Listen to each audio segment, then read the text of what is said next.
Hello, everyone, and welcome to another weekend preview for the week starting on May 28th, 2018. Yeah, last week was at least some gameplay got out last week. A few other things did not happen. I did not start the gameplay streams. I'm hoping to do that this week, maybe starting tomorrow. And Godzall's Turnbuckle didn't come out this week, which is unfortunate. I wanted to do it this week, but then I ended out going ahead and, well, let's just say, uh, I ran out of time on it. I ran out of time on wanting to do it and ended up not doing it in the end of the day. As you might also see, I'm rolling with a different variation with the mic at this time. Usually the mic is off camera, but I think it picks up a little bit better when it's a lot closer to me at this time. So it's going to be on camera from now on, and I'm going to be kind of speaking into it a little bit more from here on in. So that's how we're going to roll with things, at least for the time being, unless if we're doing a multi-person gameplay stream at that time. We won't, you'll probably end up seeing the microphone kind of like this most of the time from now on, unless if it's like that. Yeah, it's going to be a nice little new way of setting up everything. And yeah, we'll roll with everything and how it ends out going. So for this week, it should be a chock-filled week of stuff, especially with the factors of the Street Fighter Anniversary Collection coming out. I'm a big fan of many of the old games of Street Fighter as it is, especially Super Turbo 2 and Third Strike. I may not be very good at those games, but I'm big fans of those ones. Those were the ones that really did get me into fighting games a long time ago.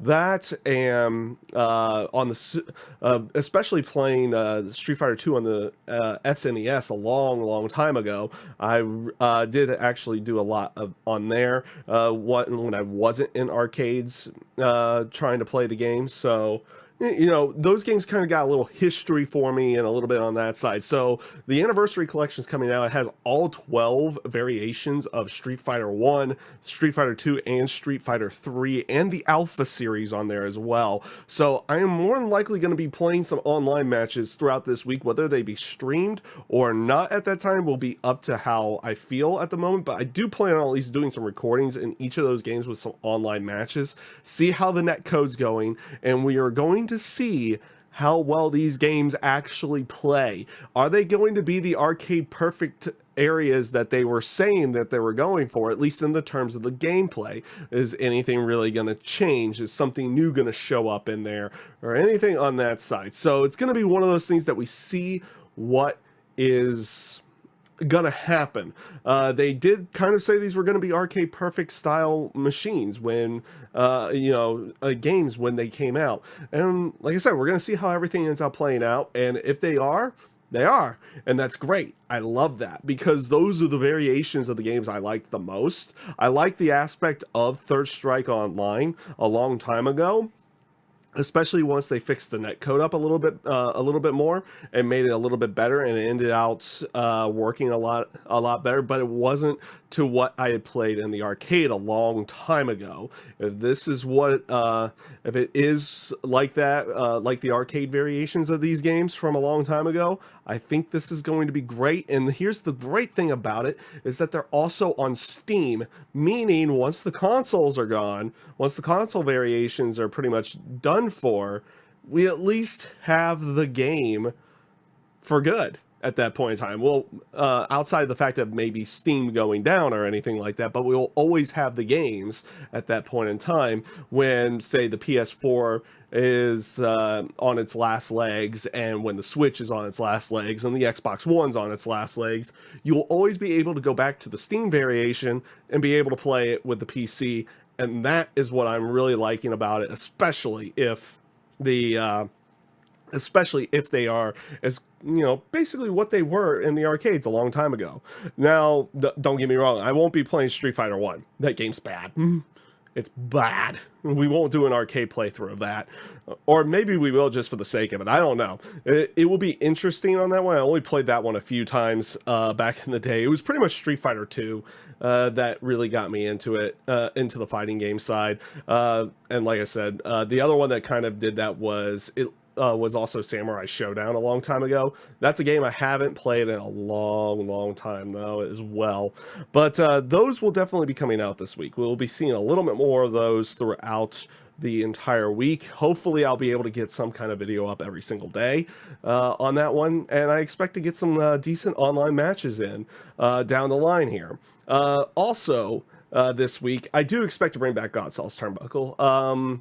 Like I said, last week just time kind of ran out on me, and I ended up not doing it. So it is what it is from time to time.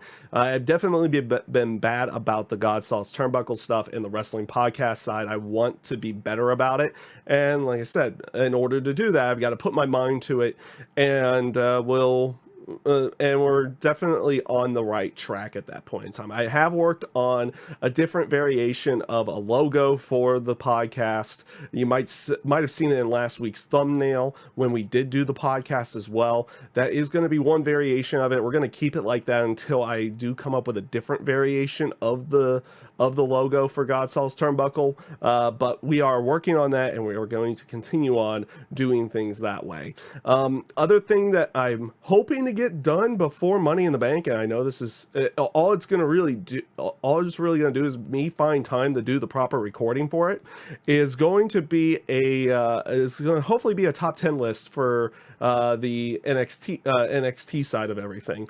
I won't necessarily say fully what it is. I did kind of say on live reactions for Backlash that I want to do a top 10 NXT takeovers matches, at least in my own opinion.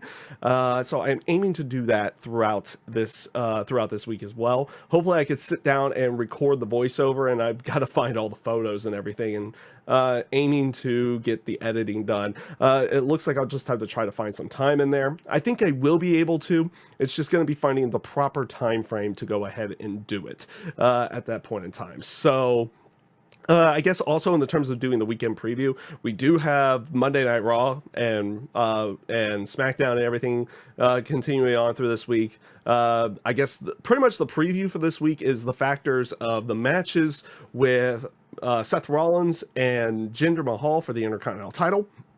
I would imagine they're going to keep that title on Seth Rollins at this point in time. They also have the 7-woman gauntlet match for the last spot in the Money in the Bank contract in the women's side. I believe it is Liv Morgan, Sarah Logan, Ruby Riott, Mickie James, Dana Brooke, Sasha, and Bayley. I would imagine in this one, based off of how it's going to how the Money in the Bank contract on the women's side is going, it's very face heavy. It's also very veteran heavy. There's only one real newcomer to the main roster that is on the in the match, and that would be Ember Moon. Even though, yes, Lana's rather new to wrestling, she's been on the main roster for quite some time, so she is a veteran of the main roster at this point. So it leads me to believe in that match that it's either going to be Ruby Riott winning it somehow, or in that match to kind of give it another newcomer and another heel, really, to the match itself. It's very face heavy. But if they're not going to go the heel side on this one, I would imagine at this point in time it would either be Sasha or Bayley. More than likely Sasha at this point in time. Unless they're going to play in something else to go along with that. So I imagine Seth Rollins is going to win, though I wouldn't be shocked if they gave it to Jinder as well at some point in time. And I would imagine that Ruby Riott's winning tonight. I don't necessarily know. We'll wait and see, and we'll see how the matches go, and we'll talk about it next over the weekend with the episode of Godsoul's Turnbuckle sometime either Friday or Saturday. That's what we're aiming for at this point in time, is either Friday or Saturday night. And yeah, it's gonna be an interesting Raw. It can't be any worse than last week's. Well, really, Raw wasn't that bad last week. It was that segment. It was the Bobby Lashley segment. We'll leave it at that. We'll leave it on that one. It was the Bobby Lashley segment, and that was a bad segment, and let's leave it at this. It was one of those segments that was, this is the wrong time to really be doing something like that. And I don't mean because they just got TV contracts or anything like that. It's just like, wrong year, 18 years way too late with it. It wasn't really funny. It wasn't really offensive. It was just bad. It was just bad. It brought me back to last year with the whole Bailey, this is your life segment, with that bad segment, and everything. It was one of those moments of, let's just leave it at this side of everything. Oh yeah, you thought the Bailey, this is your life segment was the worst segment we could pull off in the last 15 years. Or actually, we'll give credit to that 10 years, because Katie Vick was definitely the worst at that time. And then it was like WWE Creative was like, hold our beer. We got you on this one. The only really good portion of the segment was literally Bobby Lashley coming out there and laughing the entire thing off. That was the only good portion of it, or at least it was the only portion that I kind of thought was at least done right. That is like Bobby Lashley came out there and it's like, Sammy, great joke, good job on this one. That was literally the only thing good I thought of that portion of the segment, and that didn't even make up for it in any way. It was just bad. SmackDown itself, I guess we could do somewhat of a Raw review of everything going on with this to go along with it, to go along with the weekend preview. On SmackDown, I thought it was a pretty good show. You had some good stuff. I liked the stuff with the Money in the Bank contract matches. I liked the way they did the Lana Billie Kay match. They kept it short. They also kept it fairly entertaining with Aiden English coming out there and singing Lana Day and everything on that side. Short match. Lana gets into the Money in the Bank. The Naomi Sonya Deville match was okay. It wasn't great. And they got Naomi into the match, so that's cool. That's cool as well. So we got somebody else that could potentially do some athletic stuff with the ladders and everything inside the match.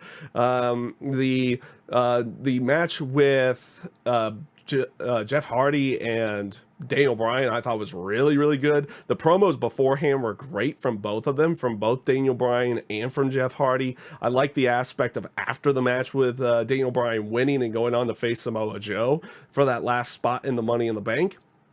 That Joe was like, what are you celebrating? He literally just cuts in a promo and says, what are you celebrating for? You got to face me next week. And I'm going to choke you out. I thought that was some good stuff. So yeah, overall, I thought it was pretty decent week outside of that whole freaking Bobby Lashley segment. And it made some of those other segments feel even worse when they were just kind of there. On Monday night, SmackDown I thought was good. NXT I thought was pretty good as well. They ended that show with a spot with Tommaso Ciampa and Johnny Gargano and Candice LeRae, where it looked like Johnny Gargano was going to retire. He didn't retire. He was like, he basically swerved his wife on there because they had talked, and he's like, he was going to retire from wrestling and think of his future. And it's like, he just looks at the crowd, like, no, and calls out Tommaso Ciampa. They eventually get into a quick fight. The refs pull them apart, and then eventually, based off of how everything got set up, Tommaso Ciampa was in the ring, goaded Johnny Gargano to charge. He charges back up to the ramp, gets hit, but Candice LeRae also charged as well, and Johnny Gargano falls into her, knocking her out. So decent angle going forward, and it'll be interesting to see where they go with that as well. So with that being said, though, we did make this kind of like a mini review to go along with it, so I guess it's subtly like a mini Godsal's turnbuckle to go along with everything. Yeah, it was a pretty decent week in wrestling last week. I plan on bringing the full episode back next week as well for Godsal's turnbuckle on that one with news, full reviews of SmackDown and Raw and NXT. Maybe we try to bring something else into the fold. I don't know. I'm trying to get everything on track here with the channel, and just trying some different things. Like, and this is small. This is a small little change. I'm kind of recognizing that this is going to probably be better in the terms of audio for me. But we'll see how everything ends up playing out. So with that being said, everybody, I thank you guys for watching everything, and I look forward to the week ahead. I hope you guys enjoy the content that's coming your way. We got a lot of Street Fighter stuff coming.